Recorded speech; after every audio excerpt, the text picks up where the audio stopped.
Welcome to ஐஸ்வர்யம் architect.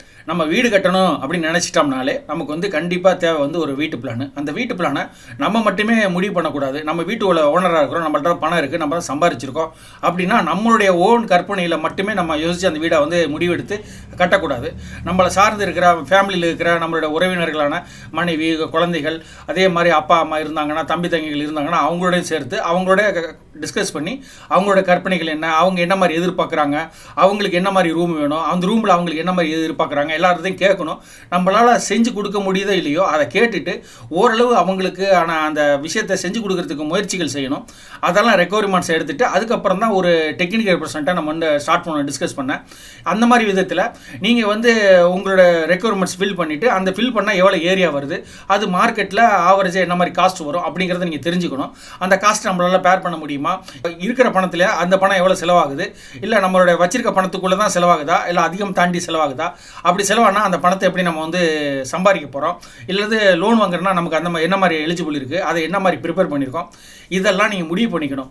ஒரு வீட்டு பிளான் ஆரம்பிக்கிறதுக்கு முன்னாடி உங்களுடைய சொந்த எண்ணங்களோட உங்களுடைய வீட்டில் உள்ளவங்க எண்ணத்தையும் சேர்த்து அதை வடிமிச்சு அதுக்கப்புறம் தான் நீங்கள் வந்து ஒரு கான்ட்ராக்டர் போகும்போது, சார் எனக்கு இந்த மாதிரி வீடு வேணும், இதுக்கு எனக்கு என்ன செலவாகும் அப்படின்னு கேட்கணும். நீங்கள் அப்படி கேட்கும்போது அவங்க ஒரு ரேட் சொல்லுவாங்க. அந்த ரேட்டு வந்து நம்மளுடைய ரேட்டோட ஒத்து போதா, இல்லை நமக்கு இன்னும் பணம் சம்பாதிக்க வேண்டி இருக்குமா அப்படிங்கிறத தெரிஞ்சுட்டு இது இல்லாமல் எக்ஸ்ட்ரா என்ன செலவுகள் வரும். அதாவது எல்லா பில்டர்ஸுமே நான் ஒரு வீடியோலையும் சொல்லிட்டு இருக்கேன், புதுசாக வரவங்களுக்காக இது சொல்கிறேன். ஒரு ப்ராஜெக்ட்லையும் பில்டர்ஸ் வந்து சொல்கிறது ஒன்லி அவங்க கட்ட போகிற ஸ்கொயர் ஃபீட் ரேட்டான அந்த பில்டிங் பிளானை மட்டும் தான் சொல்லுவாங்க. என்ன நம்ம பிளானை ஃபைனலைஸ் பண்ணியிருக்கோமோ அதுக்கு பிளானுக்கான ரேட்டை மட்டும் தான் சொல்லுவாங்க.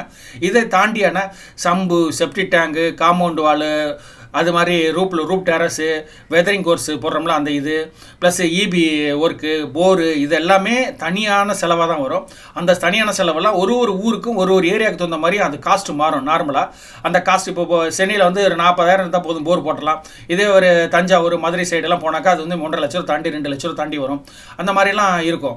அந்த போர் போடுற செலவு காஸ்ட்டு மாறும். இது மாதிரி ஒன்று உள்ள அமைப்புகள்லாம் வந்து காஸ்ட்டு மாறும். சில பேர் கேட்பாங்க புத்திசாலித்தனமா, சார் எல்லாமே ஸ்கொயர் ஃபீட்லேயே சொல்லாமல் தனியாக பிரித்து கேட்குறீங்கம்பாங்க. நீங்கள் வந்து புத்திசாலிங்களில் நாங்கள் ஸ்கொயர் ஃபீட்டில் மொத்தமாக ரேட்டு கொடுத்தா எங்களுக்கு தான் அதிகமாக லாபம் வரும். ஏன்னா ஸ்கொயர் ஃபீட்டில் கிடைக்கும் போது எங்களுக்கு வந்து அதையும் சார்ந்து ரேட்டை போட்டு கன்வெர்ட் பண்ணி ரோட்டில் ஸ்கொயர் ஃபீட்டை கொடுத்துருவோம். அப்போ என்ன ஆகும்னா உங்களுக்கு வந்து கணிசமாக அந்த பணம் வந்து செலவு அதிகமாகும். அதனால் தனியாக பிரித்து நம்ம என்ன செலவு பண்ண போகிறோம், ஒரு சம்பவம் பண்ண போகிறோம்னா ஒரு 5000 லிட்டர் பண்ண போகிறோமா, 5000 லிட்டருக்கு என்ன செலவாகும், சரி நம்ம இந்த இடத்துல 5000 தேவையில்லை, நமக்கு ஒரு 3000 போட்டால் போதும், 3000த்துக்கான செலவு மட்டும் தான் வரும். அப்படிங்கும் பிரித்து வேலை செய்யும் போது நமக்கு செலவுகள் அதுலேயே நிறைய குறைச்சிக்கலாம். அந்த மாதிரி குறைச்சிக்கிட்டு கச்சிதமாக நம்ம முடிவு பண்ணிவிட்டு எப்படி அந்த ஒரு பில்டராக இருக்கிறவங்க, ஒரு நார்மலான டெடிக்கேட்டாக ஒர்க் பண்ணக்கூடியவங்க என்ன செலவாகுதோ அதுக்கான காஸ்ட் மட்டும் தான் வாங்குவாங்க. மொத்தமாக ஒரு ஓவராலாக பேமெண்ட்டாக போட்டு வாங்குறது வந்து அதிகமாக லாபம் சம்பாரித்து அதில் பழக்கப்பட்ட மக்களாக இருக்கலாம். அதனால் நீங்கள் வந்து வேலை கொடுக்கும் போது நம்ம டெடிக்கேட்டாக வேலை பார்க்கக்கூடிய, சின்சியராக வேலை பார்க்கக்கூடிய மக்களை பார்த்து கொடுங்க. அதே மாதிரி அவங்க நீங்கள் என்ன செலவு பண்ண போகிறோம் அதுக்கான செலவு மட்டும் தான் வரும். அப்படி பண்ணும்போது உங்களுடைய செலவுக்கு வேலை பார்க்குறோம், அதுக்கான ப்ராஃபிட்லாம் நாங்கள் எடுக்கணும். இப்போ நாங்கள் இப்போ உங்களுக்கு தேவையில்லாத ஒரு ஆப்பர்ச்சுனிட்டியை ஒரு 12,000 லிட்டரு சம்பு போட்டுங்க சார் ஒரு இண்டிவிஜுவல் வீட்டுக்கு அப்படி சொன்னால் ரொம்ப அதிகம். அது ரொம்ப தண்ணி கிடைக்காத பட்சம், ரொம்ப தண்ணி பிரச்சனையாக இருக்கிற இடங்களுக்கு தான் தேவை.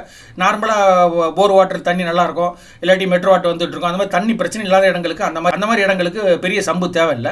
அந்த மாதிரி தேவையில்லாமல் செலவை இழுத்து விடாமல் தேவைக்கு அவங்களுக்கு கரெக்டான ஒரு விஷயத்தையும் கச்சிதமாக நான் அரைவ் பண்ணிவிட்டு அதுக்கப்புறம் அவங்களுக்கு வேறு எதுவும் ஆசைகள், அதாவது இன்டீரியர் சம்மந்தமான, எலிவேஷன் சம்மந்தமான வேறு எதுவும் ஆசைகள் இருந்தால் அதையும் பூர்த்தி பண்ணுறதுக்கு என்ன செலவாகும் அப்படிங்கிற அதையும் எடுத்துகிட்டு, இந்த இதர செலவுகள் சொன்னோம்னா அது வந்து கான்ஸ்டன்டான செலவு, அது வந்து மாற்ற முடியாது. நம்ம வீடு கட்டோம்னா பேஸாக மண்ணுக்குள்ளே செய்யக்கூடியது. அதனால் அதுக்கான செலவுகளை வந்து பேசிக்காக ஃபிக்ஸ் பண்ணிடணும். அது ஒரு விஷயம். இரண்டாவது முக்கியமான விஷயம் பார்த்திங்கன்னா எலிவேஷன், இன்டீரியருக்காக என்ன செலவு பண்ண போகிறோம், அது எக்ஸ்ட்ரா செலவாக இருந்தாலும் அந்த செலவு வந்து நம்ம சில பேர் அதை முன்பாக நம்பிக்கையாக இருப்பாங்க, அதை செஞ்சு ஆகணும்னு நினைப்பாங்க.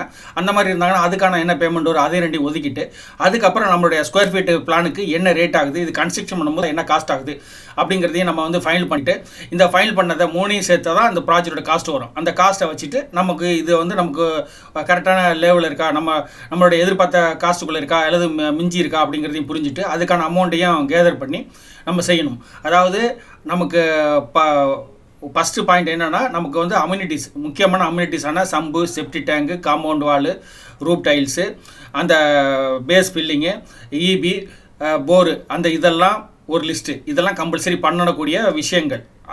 அதுக்கான செலவு என்ன ஆகுன்னு தெரிஞ்சுக்கணும் நம்ம, ஃபஸ்ட்டு பாயிண்ட். இரண்டாவது, நம்மளுடைய இன்டீரியரு, பால் சீலிங் பண்ணுறோம், எலிவேஷன்லாம் பண்ணுறோன்னா அது வந்து அந்த செலவையும் பற்றி தெரிஞ்சுக்கணும்.